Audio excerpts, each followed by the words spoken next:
Disculpe. Entonces, tenemos esta diapositiva que hablábamos ayer. Evitar las controversias es imposible, es una utopía, es algo que no va a suceder. ¿Sí? Nosotros no podemos evitar que otra persona piense distinto a nosotros. Lo que sí podemos hacer es no llevarlo a un conflicto. Evitar que llegue a ese nivel de vamos a usar las armas, a ese nivel de vamos a pelearnos, vamos a herirnos uno al otro, y lo que hacemos es entonces derivar todas esas cuestiones a los métodos de solución pacífica. Dígame, Isamar.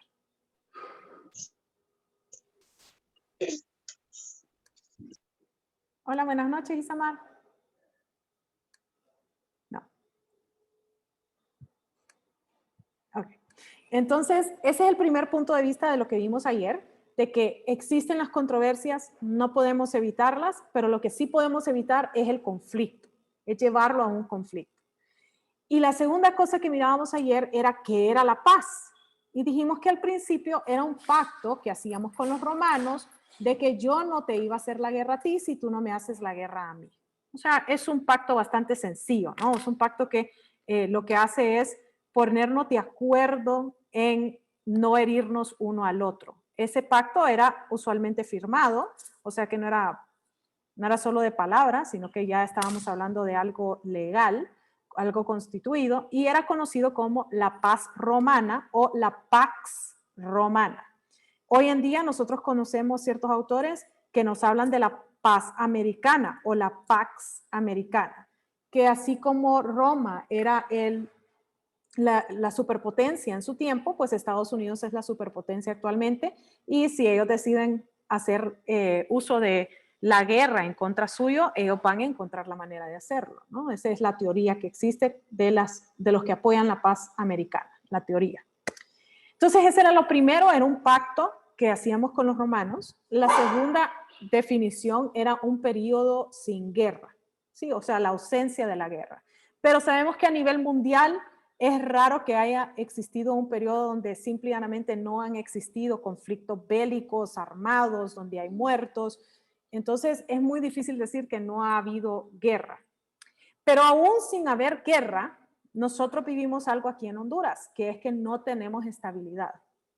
Y esa estabilidad, el rango de estabilidad que podemos tener puede ser muy bueno en ciertas cosas, muy malo en otras. Y tenemos estados que están más estables que nosotros, pero ninguno está total y completamente estable. Sí, eso no existe todavía, un estado total y completamente estable que no tenga problemas. Eso todavía no existe, pero podemos trabajar a llegar a tener algo más estable, ¿sí?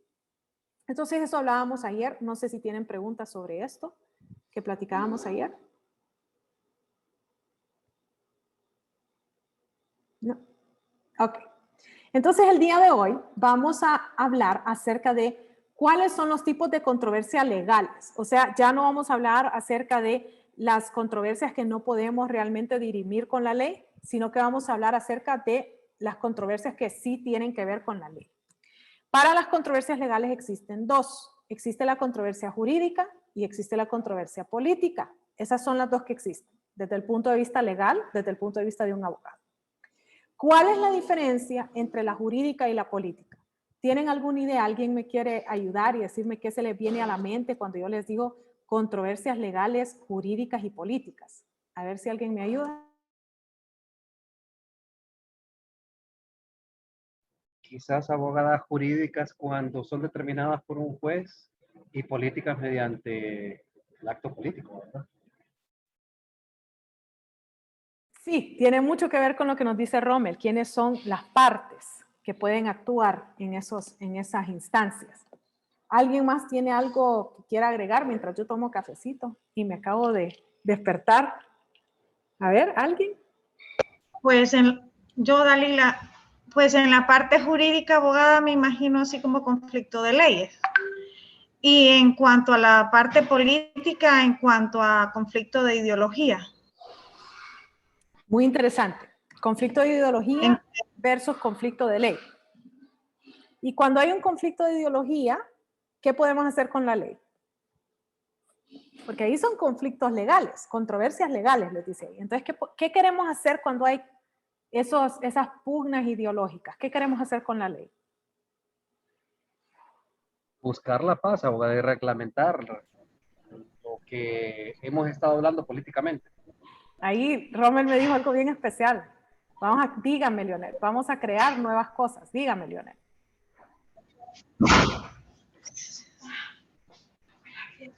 ¿Leonel? En el carro, Herbert, yo no. ¿Leonel? ¿Me escucha? Si tiene la mano levantada. Abogada, Dígame. buenas noches.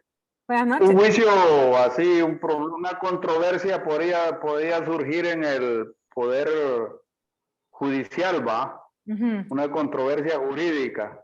Y otra política sería en el poder legislativo, pues de ahí controversias políticas ahí. Ok, muy claro, muy interesante lo que nos dice Leonel, de dónde pueden surgir estas controversias. Dígame, Imani. Pues la otra controversia política podría ser lo de las sedes. Ok, Imani nos quiere dar un ejemplo de una controversia política versus una controversia jurídica.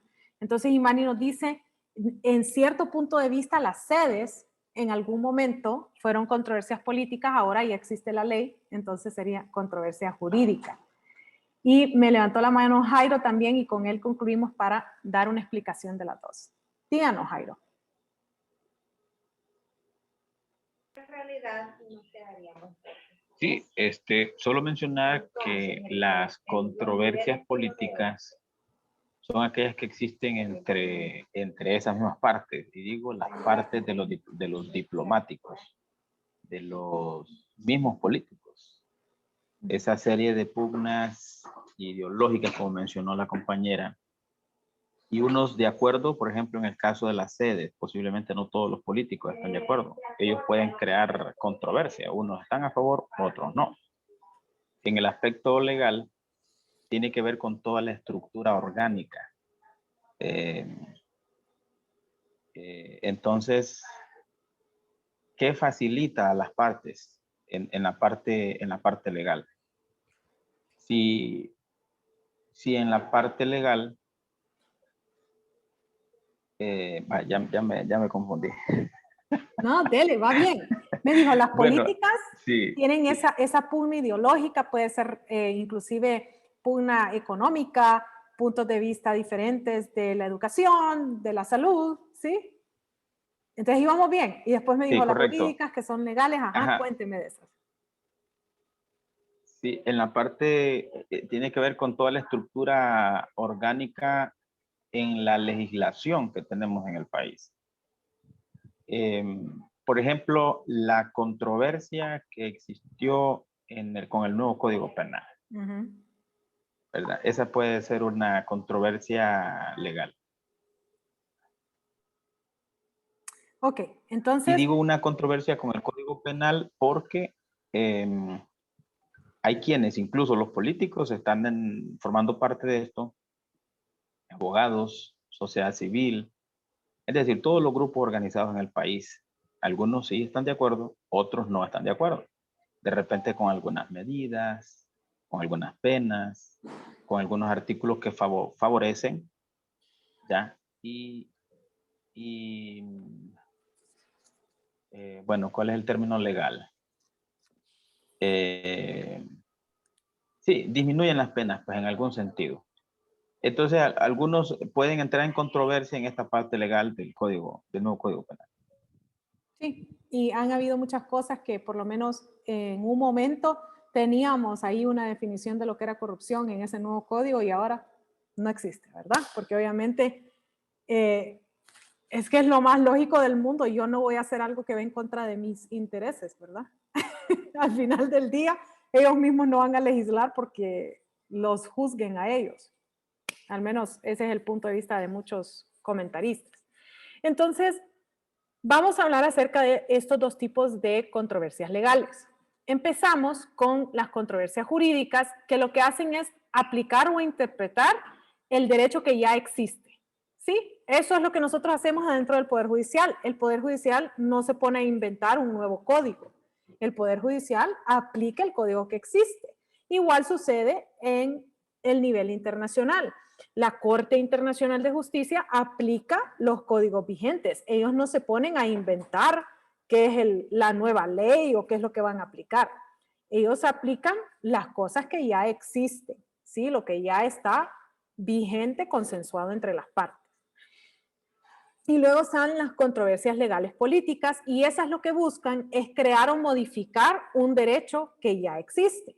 Entonces, cuando Imani nos dice las sedes en su momento, en el 2013, eran una controversia política. ¿Por qué? Porque en el 2013 fue que se hicieron los debates, se hicieron las consultas, fueron a hablar con los empresarios dijeron que sí, que les gustaba la idea, fueron a hablar con los sindicatos dijeron que les gustaba la idea, pero solo si permitían que hubieran sindicatos, hablaron también con los dueños de hospitales y los médicos, y entonces ellos expresaron que les gustaba la idea, si eso significaba que íbamos a traer los mejores hospitales con los mejores, que íbamos a implementar esos estándares de los hospitales a nivel internacional. O sea que en el 2013, o en el 2012, 2013, que era cuando se estaba dando esa controversia, es que nosotros le podíamos decir que era política, porque ellos lo que querían hacer era crear esta normativa, ¿sí?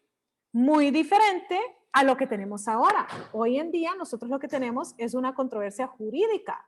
¿Por qué es jurídica? Porque no solo es que existe la ley de las sedes del 2013, sino que también existe el acuerdo número 1 del 2021, del 2021, emitido por la Corte Suprema de Justicia, en donde dice, señores, la ley ya existe, a nosotros lo que nos toca es aplicar la ley, y entonces nosotros vamos a abrir nuevos juzgados en estas sedes que se van a crear. Eso fue lo que ellos dijeron. No sé si leyeron ese acuerdo de que tanto salió en las noticias, pero eso es básicamente lo que ellos dijeron. Señores, yo no soy el que creo la ley. Yo soy el que aplico la ley. Y como yo aplico la ley, y adentro de la ley está de que tiene que existir esta sede y tiene que haber órganos jurisdiccionales, entonces yo lo que voy a hacer es aplicarla y voy a abrir esos órganos jurisdiccionales que dependen de mi presupuesto, de mi habilidad de contratar jueces que entiendan lo que ahí va a suceder. Entonces, de la Corte en sí, de todo el Poder Judicial, es que va a emanar ese nuevo órgano que se está creando. Es como cuando, algo que sucedió en mi tiempo, abren un nuevo juzgado de la niñez y adolescencia. Ese no existía antes, pero ¿qué pasó? Que el juzgado de familia estaba saturado, no se podía, había demasiado trabajo. Entonces, ¿qué hicieron? Separaron las cuestiones de familia de las cuestiones de niñez y adolescencia. Eso pasó en mi tiempo. Eso no significa de que la Corte está perdiendo algo. Eso es lo que significa, es que está dividiendo las obligaciones. Eso es lo que significa. Que ahora la que era juez de familia no va a ver cosas de niñez y adolescencia. Solo va a ver cosas de alimentos, divorcios y quizás similares, ¿no? Entonces, eso es lo que nosotros tenemos ahorita con las sedes. Ahorita es una controversia jurídica porque ya existe el derecho. Es política para los que quieren modificar ese derecho, para los que salen y dicen nosotros no queremos que existan las sedes, ¿sí? Esos tal vez quieren modificar esa sede, pero en estos momentos lo que tenemos son intentos de ir al Poder Judicial para que el Poder Judicial diga yo voy a aplicar o voy a interpretar esta ley de esta manera, ¿sí? Entonces, esa es la diferencia entre una y la otra. La jurídica aplica o interpreta lo que ya existe. La política lo que busca es crear o modificar lo que ya existe, ¿sí? Las políticas no tienen una división, ahí es donde se quedan, eso es lo que buscan hacer, crear o modificar el derecho que existe. Y las jurídicas sí tienen una división. Lo primero que hacen en el ámbito internacional es interpretar los tratados. Es decir, lo primero que hacen es, ¿existe un tratado? O sea, porque si no existe el tratado, dejemos de hablar, san se acabó, adiós y nos vamos. Porque entonces yo no tengo que interpretar nada. Entonces, ¿existe el tratado? Si existe el tratado, ¿usted es parte del tratado? Porque si usted no es parte del tratado, nuevamente san se acabó, ¿verdad? Entonces, tenemos que ver primero que todo si existe. Si existe, usted es parte. Y si es parte, entonces, ¿qué pasó de acuerdo a ese tratado que no debía de pasar o que dejó de pasar que debería de pasar? ¿Sí? O sea, ¿qué es lo que ha sucedido? ¿Cuáles son los hechos? Y ahí vamos a interpretar ese tratado. Entonces, eso es lo primero que hacemos, interpretar el tratado. Lo segundo que hacemos es algo que en derecho le llamamos cuestiones de derecho internacional, que en realidad nosotros en nuestro argot popular le decimos preguntas de derecho internacional.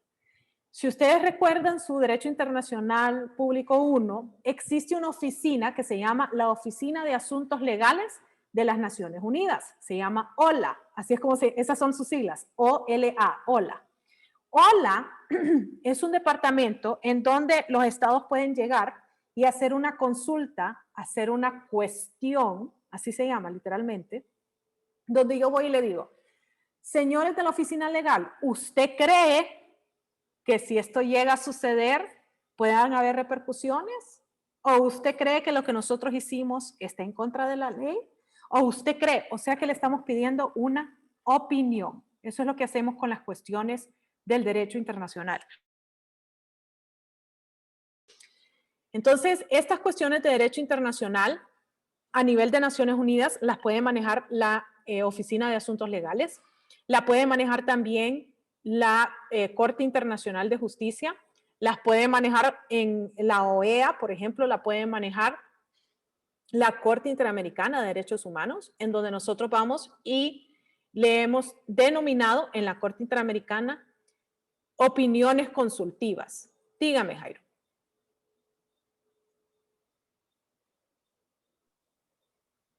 Bueno, no sé quiénes ya habían escuchado de esa ola. Yo hasta hoy la escucho. No la había escuchado, pero dijo que se llamaba Oficina Legal de Asuntos Legales. Okay. Oficina de Asuntos Legales. ¿Eso es en Honduras, abogado? No, eso es en Naciones Unidas, o sea, en Casa Matriz de Naciones Unidas. Ahí es donde está. Es una de las oficinas más importantes de la Secretaría General. La Secretaría General es el tercer órgano de las Naciones Unidas. Les recuerdo, el primer órgano es la Asamblea General.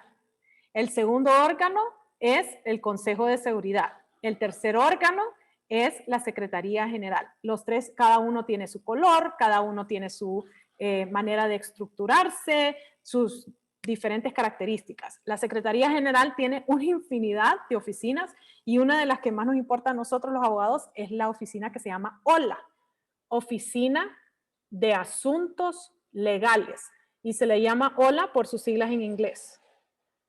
Office of Legal Affairs, así se llama en inglés. Sí, Oficina de Asuntos Legales. Ahí también está, por ejemplo, la Oficina del Alto Comisionado de los Derechos Humanos. Esa también depende del Secretario General. Ellos tienen una filial, ¿sí? Una subsidiaria que está aquí en Honduras, que es la representante de la oficina, ¿sí? La representante de la oficina, no es la oficina, es la representante de la oficina del Alto Comisionado de los Derechos Humanos de la Secretaría General de Naciones Unidas. Bien grande el nombre, yo sé. ¿Ok? Mientras que la de Asuntos Legales es bien chiquita. OLA, Oficina de Asuntos Legales, así se llama. Ok, entonces esa oficina puede hacer esas cuestiones, esas preguntas. Es la más famosa de todas, de la Secretaría General que las hace. Obviamente, uno de los órganos también de Naciones Unidas es la Corte Internacional de Justicia. Les recuerdo que hay 5, ¿verdad? Está el primero, que es Asamblea General. El segundo, que es el Consejo de Seguridad. El tercero, que es la Secretaría General. El cuarto, que le conocemos como ECOSOC. Así lo conocemos, que es el que me emitió mi carnet. ¿Se acuerdan que se los enseñé? ¿Sí? O sea que este de aquí, ese de ahí, ni se ve. No quiere. Pero ese es otro de los órganos. Y el último, bueno, después está la Corte Internacional de Justicia y el último es el que le llamamos el órgano extinto, que era el Consejo Fiduciario. Ese órgano extinto porque dejó de funcionar en 1994. ¿Ok? Entonces tiene 6 órganos, uno de ellos está extinto, que deja 5 que están vigentes. Entonces esa oficina de asuntos legales está en el tercer órgano, ¿sí?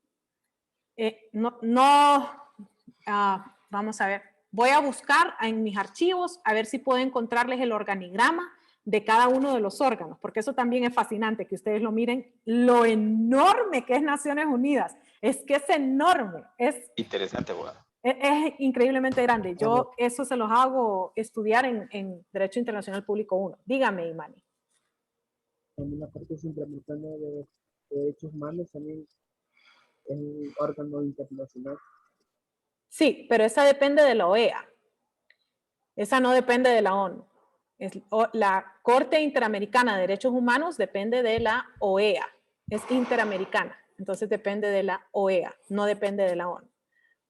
Y sí es uno de los órganos de la OEA. Justamente el segundo parcial en mi clase de Público 1 es la ONU y el tercero iniciamos con la OEA, que hacemos un análisis comparativo entre una y la otra. Y ustedes se dan cuenta que son casi lo mismo. Ok, entonces estas cuestiones de derecho internacional yo voy y hago una pregunta. En la Corte Interamericana de Derechos Humanos, nosotros a esas preguntas les llamamos consultas.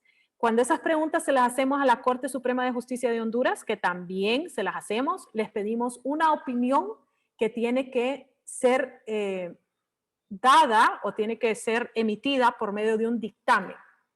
¿Ok? Cuestión muy interesante que debemos de saber en estos momentos es que esas opiniones que emanan no son obligatorias. Son opiniones. Es como que Dalila venga y me diga, Piera abogada, qué rico se siente tener el pelo corto con este calor que hace ahorita. Debería de cortarse el pelo. Y yo le voy a decir, gracias Dalila, pero estos fueron años. Esos no fueron meses, estos fueron años, Dalila. No, es que ¿sabe qué pasa, abogada? Porque lo usamos corto, yo casi no tengo cabello. Y cuando me lo dejo crecer, 4 mechitas así, como entonces no me gusta. Mi mamá sí tiene una cabellera hermosa. Una de mis hijas tiene la cabellera de mi mamá, pero la otra tiene la mía. Mi mamá y entonces no es porque, sino que me da cosita esa colita que se hace así, se ve feo, entonces por eso pero amo el pelo largo, pero no lo puedo tener. Pero ya quiere que sea así como el de Corea del Norte, de tantos cortes de cabello y no se puede más. Solo eso se puede, no es broma. Parte de la ley en Corea del Norte es que las mujeres tienen opciones. No digan que no tienen opciones, porque hay 14 diferentes cortes de pelo que pueden hacer. Y los hombres creo que son 7 cortes de pelo los que pueden hacer, 6 o 7. Y ya. Y si usted no anda el pelo así, literal, lo cogen en la calle y lo llevan a la barbería. Libertad, opciones. Y le sale gratis, le sale gratis, oiga, eso no, lo multan. Lo multan y tiene que pagar el corte también. Libertad, bueno, opciones. Sí me lleva, sí, hombre, nosotros en Honduras, por eso aquí de la libertad pasamos al libertinaje. Sí, sí. Entonces, les recuerdo, las cuestiones de derecho internacional no son vinculantes, no son obligatorias. Ellos dicen, nosotros opinamos esto, pero no hay un caso. Usted solo le hizo una pregunta y él le dijo, mi opinión es tal cosa. Entonces, si la opinión de Dalila es que le gusta mi pelo largo, pues entonces, Dalila, me tengo que ir a cortar las mechas. Mire cómo tengo, está fea las puntas ya. Entonces, Dalila puede ser de las que dicen, no, abogada, déjeselo crecer. Sí, entonces, es la opinión de ella. Yo tenía una alumna que me decía que yo era tan blanca que me debería de pintar el pelo de rubio. Y yo me empecé a reír. Me va a ver negra si me lo pinto de rubio, le digo yo. O sea, ¿qué le pasa? ¿Usted cree que es parte de por qué me veo tan blanca es porque mi pelo es bien oscuro? Le digo yo. Y me decía, es que usted es bien blanquita y si se lo pinta de rubio, me decía, se va a parecer angelito. Así me decía yo. No sabe que si mientras más claro me lo pongo, más negrita me voy a ver, ¿verdad? Entonces, es la opinión de ella. Yo no me lo pinté, imagínense, echarme cloro porque eso se echa uno, peróxido en el pelo, para darle gusto a una de mis alumnas. No, esa es su opinión, muchas gracias. Gracias por pensar que parezco angelito, ¿verdad? Entonces, las cuestiones de derecho internacional son opiniones que ellos emiten, que no son vinculantes, que no es obligatorio que ellos las sigan. Luego tenemos una cuarta, que son ya hechos constitutivos de violaciones al derecho internacional. Eso ya es un hecho que ha sucedido, que nosotros vamos a analizar y que va a haber una sentencia. ¿Sí? Entonces esto ya es un poquito más grave porque esto ya lo que emita ese que está dirimiendo esa controversia legal va entonces a decir en este momento en la controversia legal que hay un conflicto, esto es lo que vamos a hacer. ¿Significa que vamos a erradicar el conflicto, que ahí se va a terminar? No, no significa eso. Pero como ya hubieron hechos, ya hubo algo específico que pasó, entonces ya se inicia el proceso del conflicto que tenemos que darle una solución. Y esa solución se la podemos dar desde el punto de vista jurídico con una sentencia, o puede ser una conciliación, o puede ser alguna cuestión homologada, ¿sí? O sea que no necesariamente tiene que ser algo tan severo como una sentencia, pero sí va a ser obligatorio que lo cumplamos, ¿ok? Entonces eso ya es un caso en específico. Esto no es, y sí, ¿verdad? Esa famosa y sí, de la que hemos estado hablando en varias ocasiones con ciertos de mis compañeros que dicen, y si la pandemia no hubiera venido, y si yo estuviera vacunada, y si, no, pues y si yo me ganara $1 millón, les digo yo, ¿verdad? O sea, ese y sí. Si mi abuela no estuviera muerta, dice, estuviera viva. Así, o sea, easy. O sea, jugar al juego del easy siempre uno pierde con el juego del easy, ¿verdad? Entonces, ya aquí ya son hechos constituidos, ya no es easy, ya no es dígame qué es lo que dice el tratado, ya no es estoy yo obligado o no obligado. No, aquí ya sucedió algo y tenemos que resolverlo. Y lo último que tenemos en las controversias legales es que una vez que nosotros ya tenemos ese hecho que ya está constituido, tenemos que dar reparaciones. A nivel internacional es muy importante que nosotros demos reparaciones si es que ha habido un quebrantamiento a una obligación. Entonces ahí nuevamente tenemos que ir. Existe el tratado, se firmó el tratado, ¿qué fue lo que sucedió? ¿Eso fue bueno o fue malo? Y una vez que decidamos si hubo un quebrantamiento a esa obligación, entonces nosotros podemos decir, y entonces usted tiene que pagar 7 millones, 50 millones. Esas sentencias que usualmente nosotros somos las que acabamos pagando, nosotros los ciudadanos, los que pagamos los impuestos somos los que acabamos pagando, ¿verdad? Esas reparaciones. Y reparaciones no necesariamente tienen que ser económicas, pero usualmente tienen un componente económico, ya sea que damos el dinero en efectivo o que nos obligan a hacer algo. ¿Qué cosas nos pueden obligar a hacer? A pedir disculpas, nos pueden decir que tenemos que nombrar un parque, por ejemplo, y cuidarlo, que tenemos que proteger alguna zona. La protección de una zona terrestre no es gratis, ¿verdad? Aunque ellos no le pongan una cuantificación a eso, el hecho de que tenemos que proteger una zona, como por ejemplo los manglares o los pantanos que tenemos en Honduras, eso no es gratis. Protegerlo no es gratis. Entonces, esas reparaciones no necesariamente tienen un valor económico fijado en la sentencia, tantos millones, es raro que vea yo miles, usualmente yo veo millones. Así como dice ahí, pues así también puede decir otras cosas como tiene que disculparse, tiene que hacer unas publicaciones, tiene que educar, por ejemplo, a sus jueces, tiene que educar a todo su personal del Poder Judicial, tiene que educar. Una sentencia muy interesante que hay en contra de Guatemala por las matanzas que hubieron en contra de los indígenas o los aborígenes guatemaltecos. Una de las partes de las reparaciones que les exigieron era ir a donde los ancianos que siguen vivos, recopilar las historias ancestrales que ellos tenían y codificarlas, o sea, unirlas, todas estas historias. No es que voy a coger de una parte de aquí y otra de acá, no, sino que de cada una de esas tribus tener sus libros, puede ser un solo libro, pero tienen que tener sus libros, y eso tienen que enseñarlo en las escuelas, o sea, que haya una educación sobre los aborígenes guatemaltecos. Esa fue parte de una de las reparaciones en una sentencia en contra de Guatemala. O sea que, como les digo, eso no tiene un valor, pero ¿cuánto dinero va a costar ir a sentarse con el viejito, a que le cuente todas las historias de la tribu, a luego comparar con la del vecino de él, que es de igual de edad, a ver si dicen lo mismo, para luego poder sentarse y que un autor que sepa redactar escriba esas historias y luego publicarlas? O sea, no es económico, no es barato hacer esto.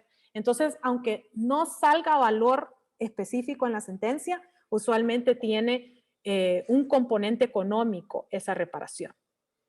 Entonces, les pregunto, ¿tienen algo que no les haya quedado claro sobre las controversias legales jurídicas? Dice Alida que está cheque. ¿Cómo cuál Yo sería solo- una posible pregunta de examen referente a esto, abogada? Oh, Para ok. saber si le entendimos. Ok, este segundo examen es respuesta abierta, ok, no es selección múltiple. Ya todas esas, yo se las quito después del primer examen porque tengo obligación de darles ese tipo de preguntas y prefiero hacerlas todas en el primer parcial, que son 10 puntos. En el segundo parcial le salen 3 preguntas que son de respuesta abierta y una pregunta aquí sería, por ejemplo, usted tiene un caso en la Corte Interamericana de Justicia, la Corte Interamericana de Derechos Humanos, acerca de una persona LGTB que dice que en Honduras sistemáticamente se matan a las personas LGTB de manera específica. ¿Ok? Entonces, la pregunta del millón sería, ¿esto sería una controversia jurídica o política y por qué? ¿Sí? Entonces esa sería la pregunta. Muy buena pregunta.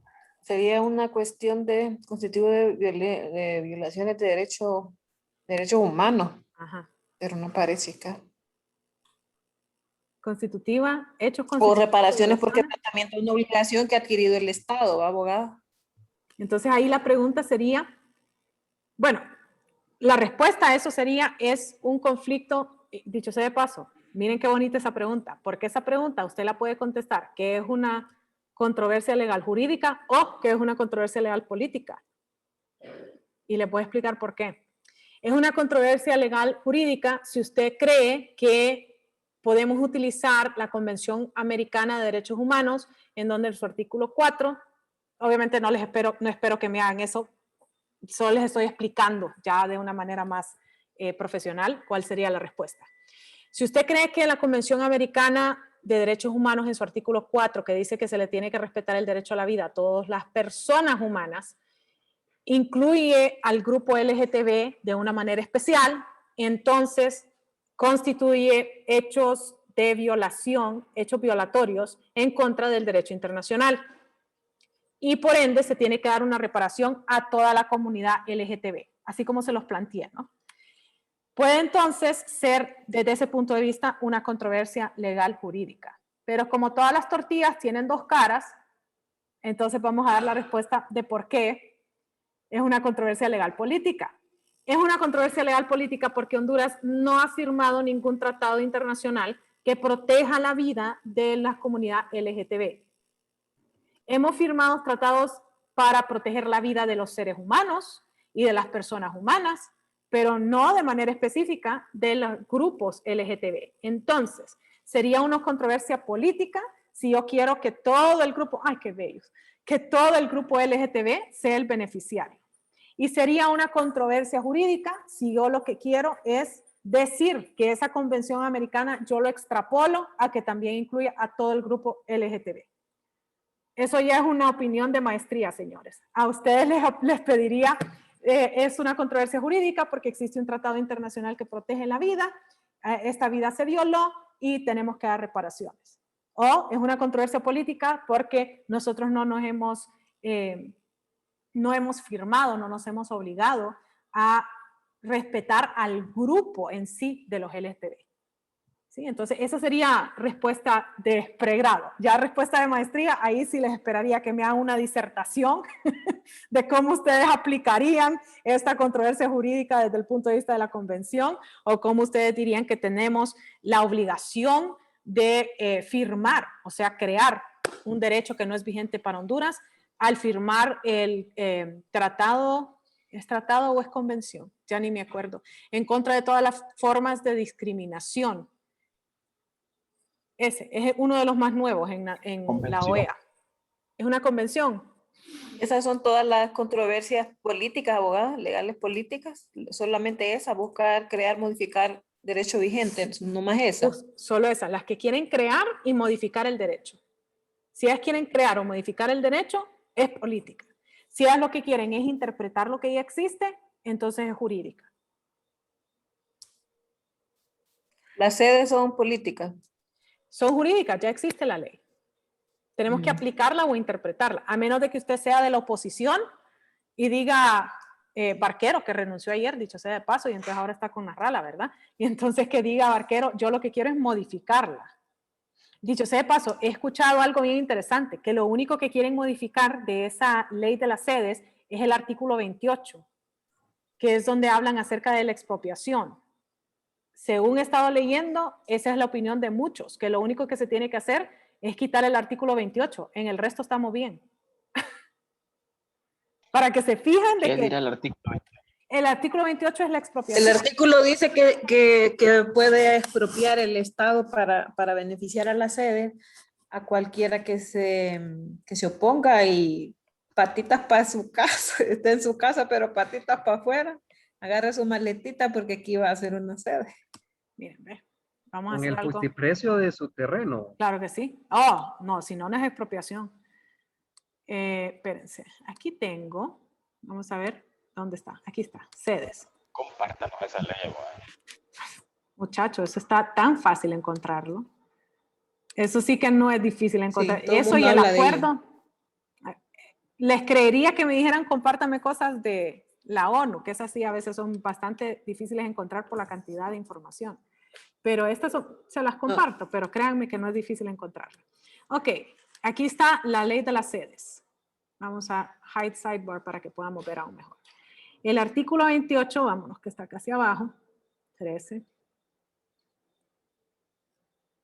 Ahí está. El Estado de Honduras, por intermedio de las zonas de empleo y desarrollo económico sede, puede declarar la expropiación por causa de utilidad o necesidad pública de los bienes que considere necesario para el desarrollo o expansión de las mismas, debiendo pagar una indemnización justipreciada, ahí está el justiprecio, que cubra el valor de reposición del bien. En estos casos será necesaria la aprobación previa del Comité de Adopción de Mejores Prácticas. ¿Cuál es el problema que miran ahí un montón de personas? Y ahí yo honestamente les digo, es que están orinando afuera del guacal, típico hondureña, ¿va? Con mis expresiones.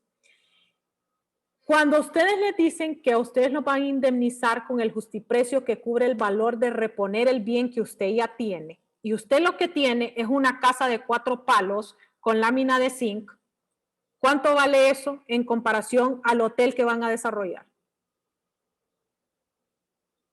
Piénselo.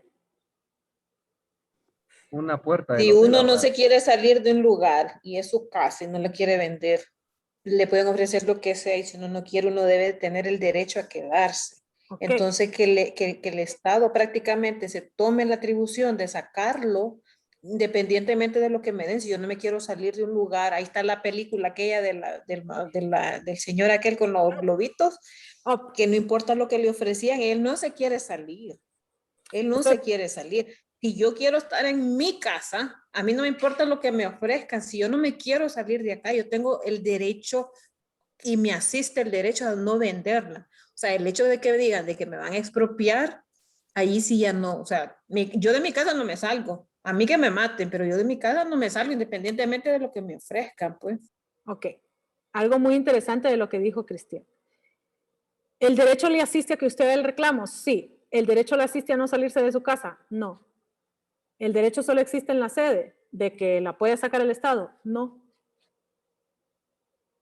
He ahí la clave. No. Ahora, no es el detalle es que si está en un lugar, abogado, o sea, si usted tiene, por ejemplo, una casa, actualmente tiene 20, 30 años de vivir acá, significa que está en un lugar correcto, ¿verdad? Ahora, si le montan un lugar, si le montan de repente una sede en la zona donde, porque en Islas de la Bahía ya está pasando, o sea, en Islas de la Bahía ya están sacando la gente, ¿sí? Y lastimosamente eso de lo que le dicen, de que le van a dar un gran precio, es una mentira, porque allá les están ofreciendo $1,000 y patitas para afuera, pues, porque fueron unos terrenos que fueron donados por uno de los alcaldes, Y la gente pues hizo sus lugarcitos allí, ¿verdad? Y todo eso, y les están ofreciendo, realmente le voy a decir, una miseria, pues, y están obligados a vender. Y entonces eso sí, a mí me parece realmente injusto.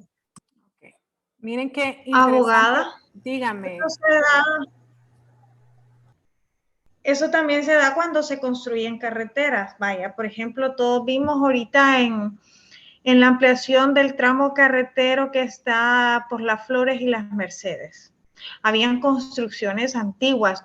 Yo creo que todos recordamos la gasolinera que había por ahí desde que yo estaba niña la recuerdo, y mi mamá dice que ella desde que estaba niña la recuerda, igual mi papá nos contaba esa. Y tuvo que, o sea, por el desarrollo se tiene que quitar y se llega a un acuerdo, y lo que tarda, y el Estado generalmente nunca paga mal a esta gente. Eso sí. Y lo que retrasó un momento más la creación es que más bien el proyecto traía más túneles para que pasara la gente entre un lado y otro, porque es una comunidad que tiene ambos lados de la carretera, pero en tanto pleito que solo le dejaron 2.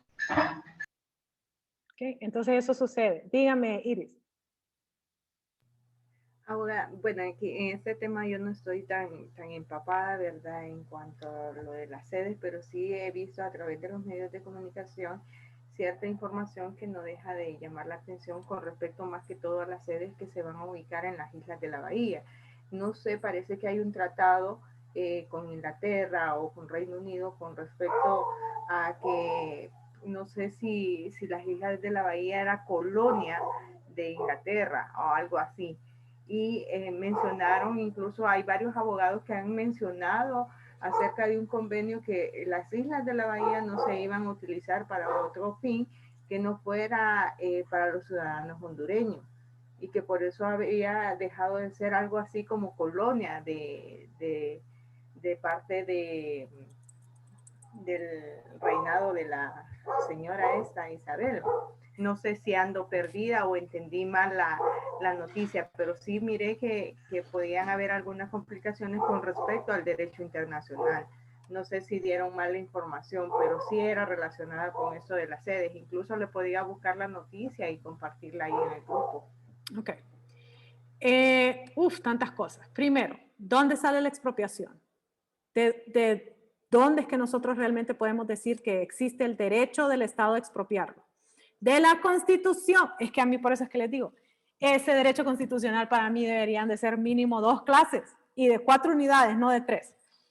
En la Constitución existe el artículo 349 que dice la expropiación de bienes con fines de reforma agraria, ensanche, creo que dice, y mejoramiento de poblaciones.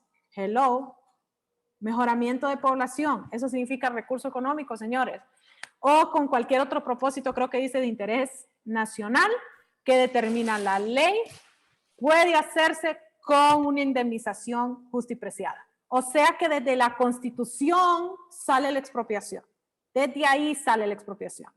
Entonces, el hecho de que existen personas que a mí me dicen, eso es inconstitucional, yo les digo, pues lea la Constitución, porque ahí es donde sale la expropiación. Esto no fue invento de las sedes. El artículo 349, estoy casi segura que ese es 349. En cuanto al tratado que tenemos... Abogada, pero en este caso no sería para, o sea, quien se lo quita no sería alguien, no sería el Estado para beneficiar al mismo Estado, sino a algo externo al Estado. Entonces, que el Estado tal vez lo tramita, pero no es que el Estado se está quedando con ese bien suyo, o sea, es para otra persona, y ahí es donde... Es que ese no es lo que dice el artículo. El artículo nunca dice que el Estado va a expropiar para quedarse con el bien. La ley lo que le dice es el Estado va a hacerlo cuando hay un interés, cuando es para mejorar la población, cuando es para la reforma agraria. O sea que ya le está diciendo que existe la expropiación y que la podemos dar por diferentes razones.